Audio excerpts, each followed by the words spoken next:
So we have another amazing guest with us today. We have Dr. Debbie Torraca with us. And so Dr. Debbie Torraca, she's authored many chapters in veterinary textbooks and writes for professional journals, as well as magazines dedicated to the dog enthusiasts.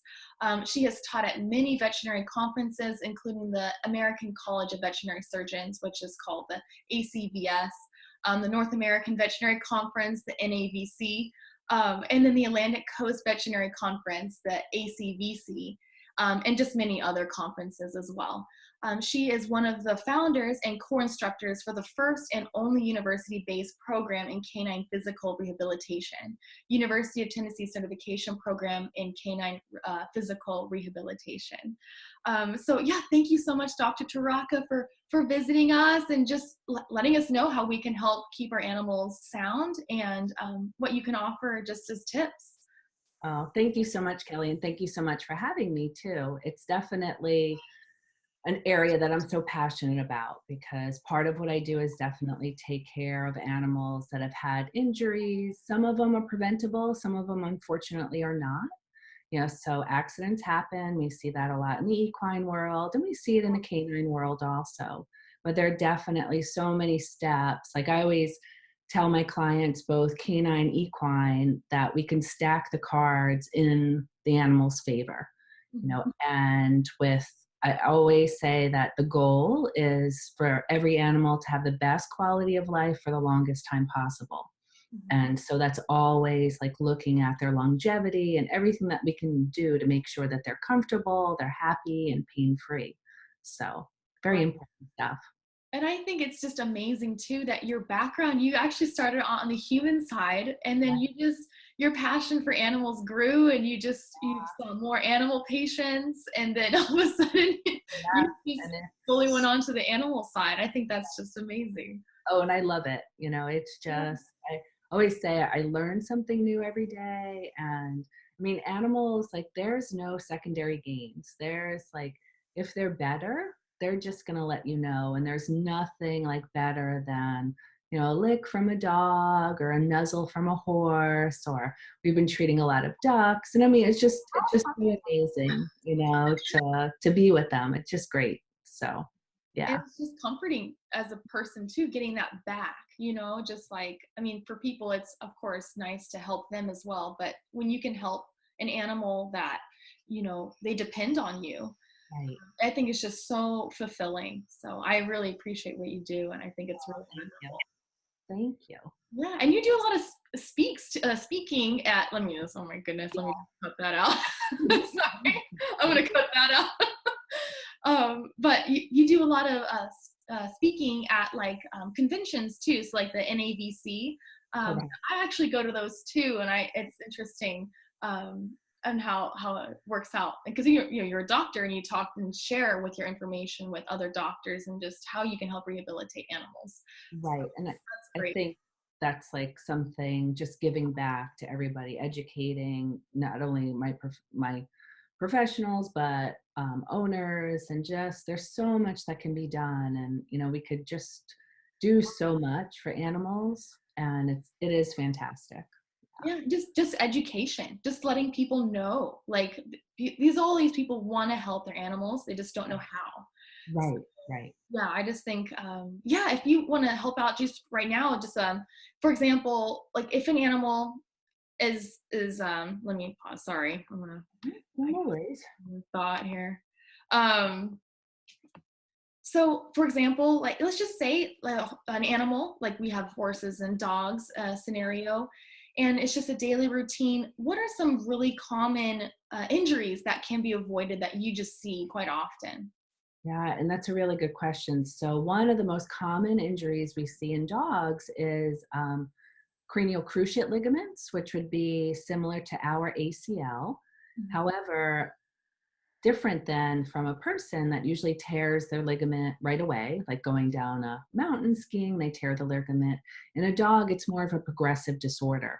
And we know that there are a lot of contributing factors. One is obesity. Mm-hmm.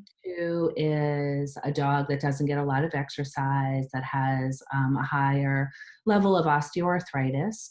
So they're overweight if they were spayed or neutered too early. So some of those things we can control. Obviously, if we get a dog from a shelter that's already been spayed and neutered, we can't control that. But we can certainly work on their weight, and we can work on their exercise, and diet plays a huge role. Just like I always say with people, like, if you want to take care of yourself, you should look at diet, your nutrition, everything that goes into you, as well as your activity and your weight. Mhm. Um, so that's something, if dogs were kept in better condition, we'd probably see a lot less of cruciate ligaments. Mhm. But we also see a lot of dogs suffering from the consequences of obesity. Mhm. So the dog's even a couple pounds overweight. So for example, a Cocker Spaniel that should be 30 pounds, if that dog is 35 pounds, it would be equivalent to you or I gaining 20 to 30 pounds. And it's a lot of weight. And then the stress on their backs and their joints and all that sort of stuff. And like I always joke when people say, what's the one thing I can do to help my dog? I'll say, just walk it, walk your dog. That simple like activity can do, it sounds so simple, but it's so great, to do. So, Right. And you were saying too, like just the impact on their joints too. right. So when you're just walking a dog, you're not exactly like putting a whole bunch of emphasis on the joints. You're just moving them slowly. I mean, versus running, Right, exactly. Well, and you can certainly, like we have underwater treadmill. So sometimes a dog is just too painful to walk on land, as they call it. So if we put them in water and um, add the buoyancy in there and decrease their body weight with the water, we're able to get some activity there. And the walking in water burns 3 times as many calories. So you kind of get a double burning some calories and some activity. But Wow. yeah, if you have an overweight dog that jumps off the couch, you Mhm. put them at a high risk for intervertebral disc problems, and as well as more impact on their forelimbs and stuff like that. So yeah, absolutely. Oh yeah. And Yeah. even with horses too, I know they do the same thing with water treadmills or just walking them in. If you guys have access to any large Yeah, waters, masses, that would be great to walk them through, helping them. Same. I mean, it's the exact same thing, just taking the weight exactly. off of their joints. Exactly. And it could be used for rehab, and it can also be used for conditioning, so prevention. So absolutely. Yeah. Yeah. Um, And Yeah, and so also besides obesity too, I just heard, maybe you can help correct me if I'm wrong too. So especially for dogs, like their nails, like if they can get lame, just like horses can get lame if they have long nails, or they can get caught if it's just how they run and how they take off, and yeah. that they're it depends on the conformation of their feet also. Is that true? Yeah, so absolutely. So nail care, I'm always crazy about it in the clinic. And it's the same thing as you said with horses. So we're looking at horses being shoed, hopefully, every 4 to 5 weeks. Mhm. And with dogs, if they're not walking on a regular basis and they're not getting their nails clipped, it can definitely lead to, some deformities going throughout their body. And it's something that I think every dog owner, when they get a puppy, if they're fortunate enough to work with, just nail trimming. Yeah. And because sometimes I'll just trim, or I'll have one of the technicians trim nails, and the dog is all of a sudden feeling 100% better. Mhm. And, I will explain to their owners, if your toenails were long, or if you were in high heels or shoes that didn't fit properly, it's going to affect you. So absolutely, nail wear is huge, and nail care. Yeah, absolutely. Yeah, like you were saying too. And I just think about it how my farrier always describes it. It's like wearing clown shoes. Like, Yeah, how are you supposed to run a marathon in clown shoes? It's like right. And hard. that's something, so simple that you can do. And, it just takes some time and some diligence. I mean, some dogs are definitely easier than others, Right. so absolutely. Yeah. Yeah. And just speaking, on this word work for dogs or horses, but just let's just say it's an injury that they they got through their performance, and they're now in needing of rehabilitation. Mhm. So for example, you were saying a lot of it's a cruciate Mhm. problems too. Like, what are some good, I'm just saying for people who already have horses or dogs that need help, like how would you, like a daily routine in helping them build themselves to back, as much as they can to their original state? How would you recommend? So maybe some tips on that. Yeah, so such a great question. And I always, whether it's a human, a horse, a dog, a cat, we want to look at what's called the multimodal approach. So, real simply, we want to decrease pain and inflammation, and then we can concurrently build strength and range of motion, and then return the dog to normal, or the horse, or the human. Um, but if there's pain and inflammation, no one's going to get better. So that horse is not going to get better. That dog's not going to get better. So the first thing I always tell owners or handlers or coaches is, can you determine if the animal is lame, and can we get rid of it? So that's always a sign that something's wrong. That doesn't mean that they're faking it or don't want to go out in the paddock today. There's always something. Like, animals don't lie. So I always encourage owners to make sure that they know, like, what their normal is for their animal. So the first step I would say is just find out where that pain and inflammation are coming from. And there's so many things that you can do, either from a pharmaceutical standpoint, or from a homeopathic, or from a therapeutic. We use a lot of pulse shockwave, therapeutic laser, all that sort of stuff. And to get the animal out of pain and inflammation, and then you can start building up strength. But as to hopefully not get to that point of pain and inflammation, regular exercise. So even if for a dog, 2 10-minute walks a day are fantastic. you know Sometimes owners look at me and say, well, I don't have that time. Well, in this day and age, if you can put your phone down, you go and walk for 10 minutes, I promise they'll feel better. So I always say we all The nicest way have to. that, just get out, But I swear that dogs that live in the city are in much better shape than dogs that live in the country, because owners will just let their dog out in the backyard, and you can have a dog that's running around like crazy, or another one that just lies down under a tree. So walking them. The other thing I always, with dogs, is say, just do some basic core strength. And it could be standing for a hold for 30 seconds, either on something stable or unstable. Practice sit to stand. So even with my own dogs, and as we've talked about, I have a crazy schedule with my daughter riding and my clinic and family life. And sometimes I think, oh, my dogs are not getting the attention. But I have them do sit to stands before we go outside. So I'm getting 5 of them in there. Then before they eat, and most people feed their animals twice a day. So asking for some simple exercises, some sit to stands, and then doing some backward walking and other core exercises just to keep them active. And this helps both physically and mentally, to move. And the same thing, with horses, just regular activity that's safe for them. Sometimes that's just a trail ride, or, some time in the paddock, or a hand walk, or something like that. So, yeah. Absolutely. And just to touch back on what you were saying too, inflammation and how Mhm. it's good to reduce inflammation. I just want to touch on something about, I just had conversations with people saying, Mhm. well, why is inflammation bad? It's natural, and how, I don't know if you've heard that before. I've heard people Yeah. say that. And it is natural, but maybe you can explain a little bit why we need to reduce it, even though it is natural. And I think to a point, absolutely, to a point, it is natural, because it slows down the body. For example, probably a case that most everyone can understand is post-surgical. So after surgery, you have inflammation, and you can't get up and run around if you've just had knee surgery, whether it's us or the dog. And that inflammation helps with the healing process. More of the chronic inflammatory.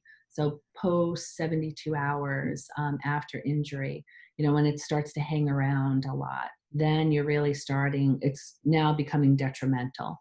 So, and what happens, and I always use the older dog as a scenario because we think, oh, they just don't want to get up and greet their owner at the door. Well, they can't get up because one, they're in pain, and their muscles are just not working because we have that the body trying to protect itself. And then there's more pain, and then there's more obesity, and all of this starts getting in, and just looking at that lack of movement. And so yes, so inflammation is good to a point, but not when we see the chronicity of it post 72 hours. Yes. Right. So I just wanted to touch base on that because I've heard that. And I mean, yes, it is true. It's natural. But it's after some point, like chronic, it's actually causing damage to the area. So I just wanted to touch base on that too. Yeah. Yes. Yeah. So, for example, let's just say it's a horse and maybe it's like a limb injury, like that. And you're trying to bring them back and you say, just kind of taking it slow and things like that. Are there any specific, what's a common problem you see in horses? You see a lot of ligamentous injuries in horses, a lot of sprains, and they could, horse, you're dealing with a fight or flight animal. So they could do crazy, stupid things. They can get spooked by anything, kick their leg up and, develop a sprain or strain pretty easily. So, definitely, again, like getting rid of that pain and inflammation, but beginning just hand walking, if it's like, for example, their hamstrings or their hock area. Slow hill walking is very beneficial just to start to activate that area. Definitely on grass or sand. Underwater treadmills for horses are a little bit less common than for small animals, but that's always beneficial because, again, the properties of water and getting everything, moving is always great.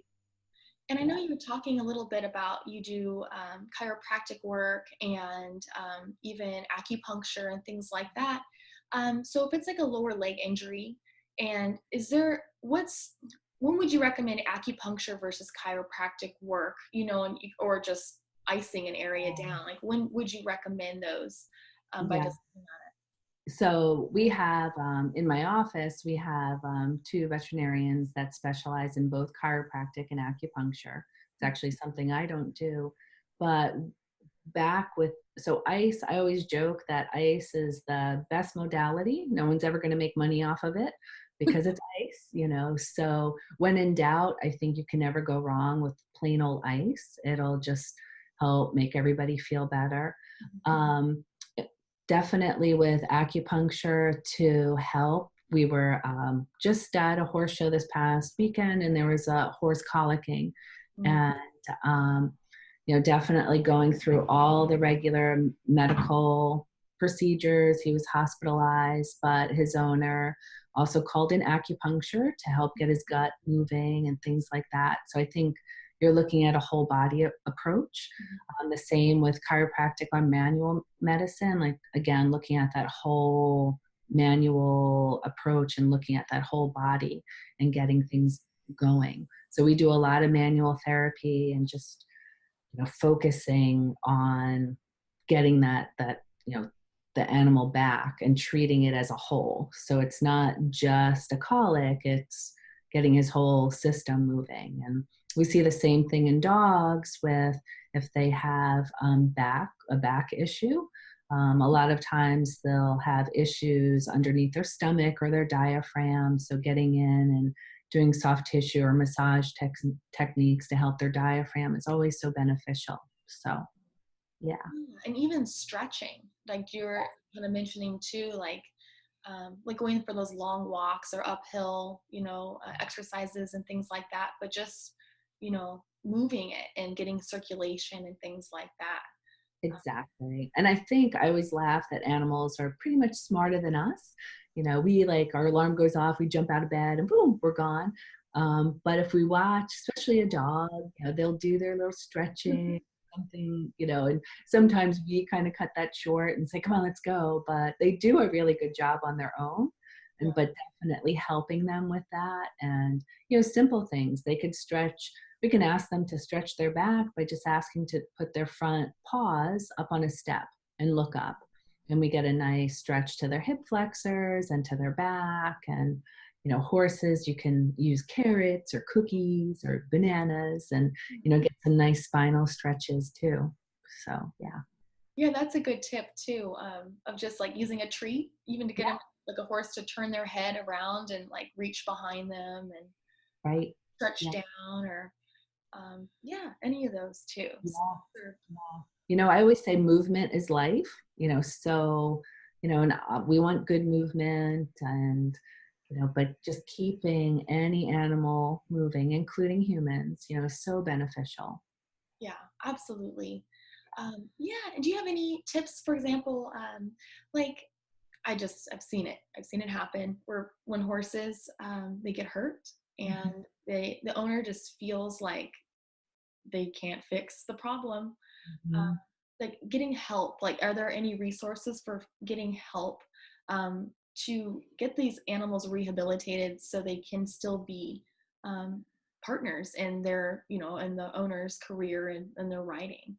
Do you have any tips on that? So I always encourage owners and the trainers and the handlers that it's in my eyes, orthopedic disease is never a reason to euthanize. And sadly, we see it. It may just be treatment may be cost prohibitive or anything like that. But I definitely encourage all to find a good veterinarian that you have a good relationship with, and be honest, with yourself and with him or her.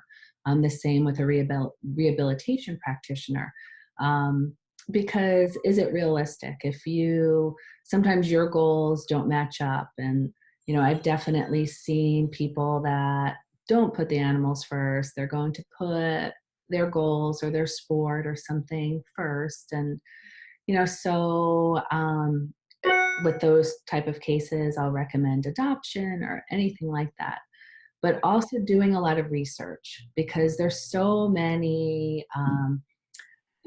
things out there. I mean, there's a ton of rehabilitation places. There are places that will take in both small and large animals, and you can rehome them if the person's not, able to, take on that responsibility, or some just don't want to. I mean, let's be frank with that. But there are so many options, and there's some great rehab facilities. There's a ton of things that can be done. And something I hear probably 2 or 3 times a week: I wish I would have known about you 3 months ago or 4 months ago. And so education, like getting the word out, just like we're doing right now. There's so many things that could be done, to improve the quality of life of all animals and keep them moving.